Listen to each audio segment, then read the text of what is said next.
حضرت ابو بکر صدیق رضی اللہ تعالیٰ عنہ تشریف فرما تھے۔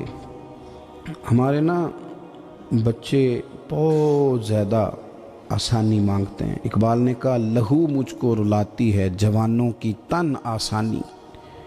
جب میں جوانوں کا مزاج دیکھتا ہوں کہ اتنے آرام پسند ہو گئے ہیں تو پھر میری آنکھوں سے لہو بہتا ہے۔ لہو مجھ کو رلاتی ہے جوانوں کی تن آسانی۔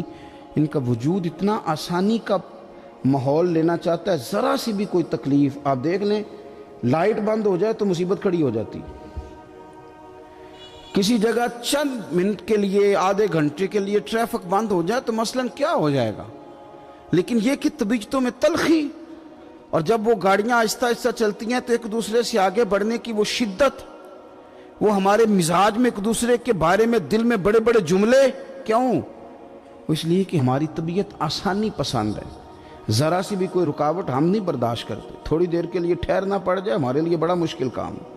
آپ ہمیں ہماری مرضی کے خلاف کوئی بات کر دیں تو ہمیں بگڑا ہوا سمجھیں۔ ہماری طبیعت میں وہ آسانی ہے۔ یہ آسانیاں انسان کو پھر بڑے بڑے کام نہیں کرنے دیتی، پھر انسان کمزور پڑ جاتا ہے، پھر وہ کوئی کسی انقلابی تحریک کا کبھی حصہ نہیں بن سکتا۔ اگر وہ بڑی صلاحیت بھی رکھتا ہو تو وہ زندگی میں کوئی کارنامہ سر انجام نہیں دے پاتا، کیونکہ طبیعت میں آسانی آ گئی، اس کا مزاج ہی نہیں۔ جس بندے کو گرمی زیادہ لگتی ہے وہ کیسے آگے بڑھے گا؟ یہ سیٹھوں کے بیٹے، مالداروں کے بیٹے، پیروں کے بیٹے، بڑے بڑے جناب مشائخ کے صاحبزادگان، الا ماشاءاللہ، آگے نہ بڑھنے کی وجہ کیا ہے؟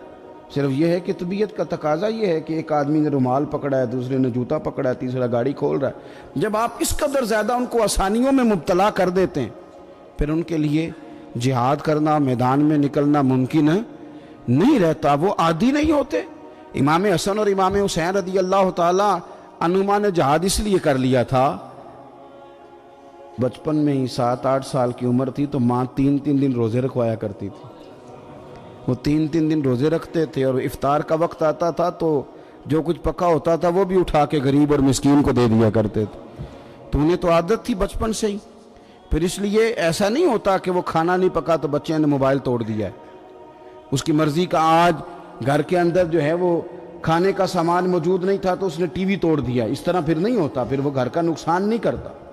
ہمارے مزاج میں جو بے پناہ آسانی ہے، مرضی کا کھانا ہے، مرضی کا پہننا ہے۔ اب ہمارے کپڑے پرانے نہیں ہوتے، اب ڈیزائن بدل جاتا ہے۔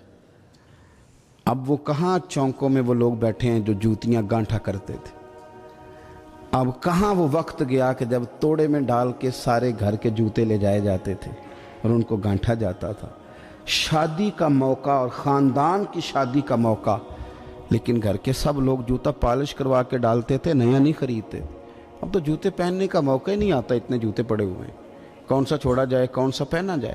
یہ تن آسانی ہے، یہ غفلت میں مبتلا کر دیتی ہے۔ یہ غفلت میں میرے رسول کریم صلی اللہ تعالیٰ علیہ وسلم رات کو آرام کرنے کے لیے تشریف لے گئے تو حضرت بلال حبشی رضی اللہ تعالیٰ عنہ فرماتے ہیں کہ کسی صحابی نے آج موٹا گدا لا کے دیا، کہا حضور کی پشت اطہر پر میں موٹے بان کی چارپائی کے نشان دیکھتا ہوں، تو یہ گدا آج میرے کریم کے نیچے بچھاؤ، یہ بستر آرام دے۔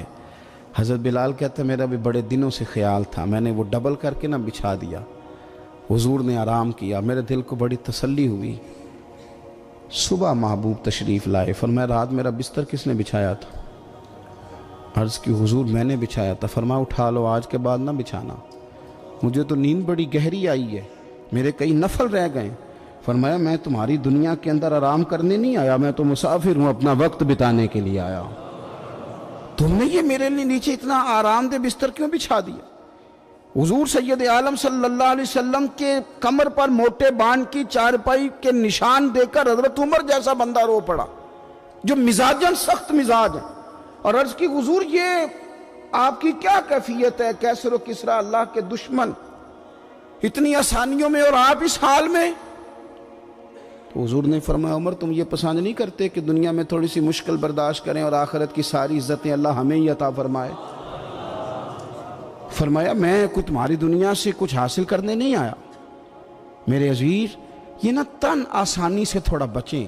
غفلت کی بنیادی وجہ یہ ہے، ہم نے اپنی مرضی کا کھانا ہے، اپنی مرضی کا، یعنی بہت ساری چیزیں ایسی ہیں جن کو ہم ناپسند کرتے ہیں، حالانکہ سیدہ عائشہ صدیقہ رضی اللہ تعالیٰ عنہ فرماتی ہیں کھانا پک جاتا تھا، کریم نے کبھی نہیں فرمایا مجھے ناپسند، کبھی طبیعت نہ چاہتی تو چھوڑ دیتے تھے، لیکن کبھی ہم نے عیب نکالتے نہیں دیکھا۔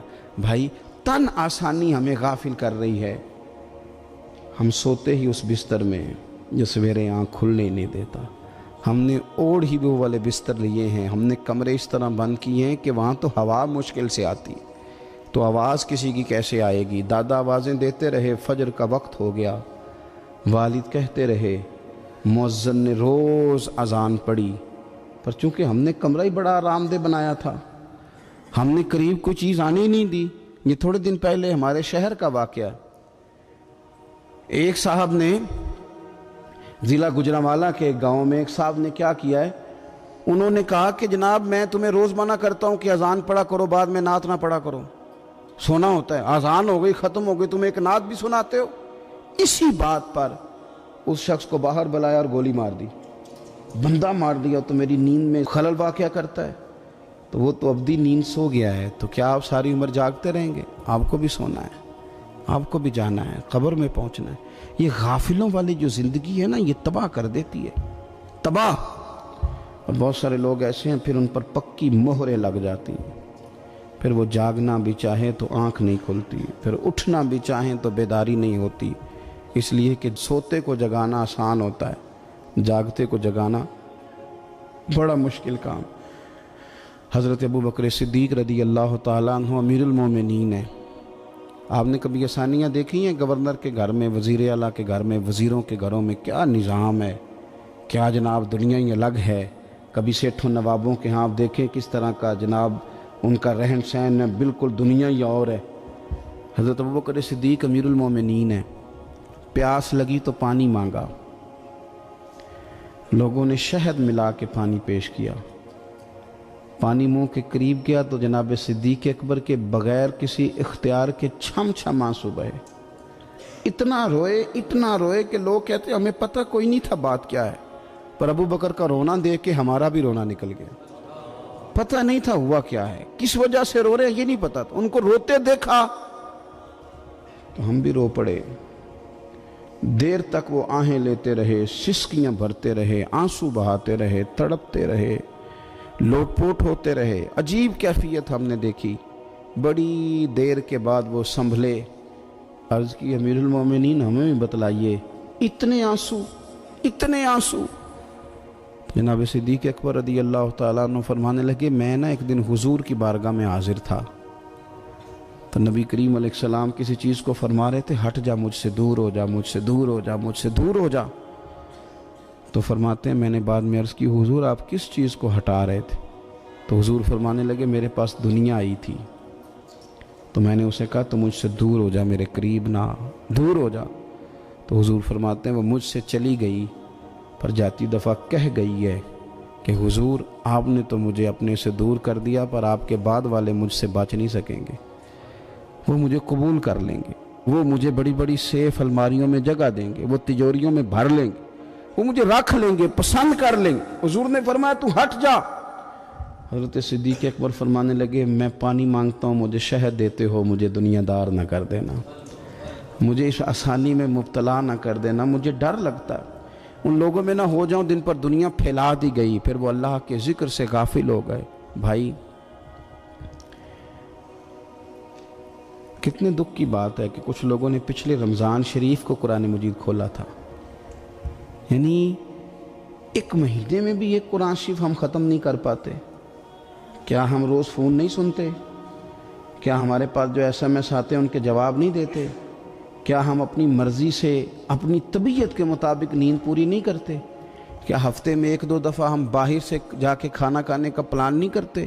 سارے کام ہم کر رہے ہیں، ٹائم نکل رہا ہے، دوستوں کے ساتھ ملاقاتیں ہو رہی ہیں، خوش گپیاں جاری، تو کیا وجہ ہے قرآن پاک ہمارا مہینے میں 1 دفعہ ختم کیوں نہیں ہوتا؟ درود پاک کی مجالس ہم قائم کیوں نہیں کرتے؟ ہم کیوں نہیں اپنے آپ کو تھوڑا سا وقت دیتے؟ کیوں نہیں ہم اپنی روحانی زندگی کو آباد کرنے کے لیے تھوڑا سا آگے بڑھتے؟ کیوں نہیں وظائف پابندی سے پڑھتے؟ کیوں فجر سے تھوڑا پہلے ہماری آنکھ نہیں کھلتی؟ غافلوں والی زندگی نہ گزاریں، ورنہ یاد رکھیں ہماری آنکھ اس وقت کھلتی ہے جب آنکھ بند ہونے کا وقت آ جاتا ہے۔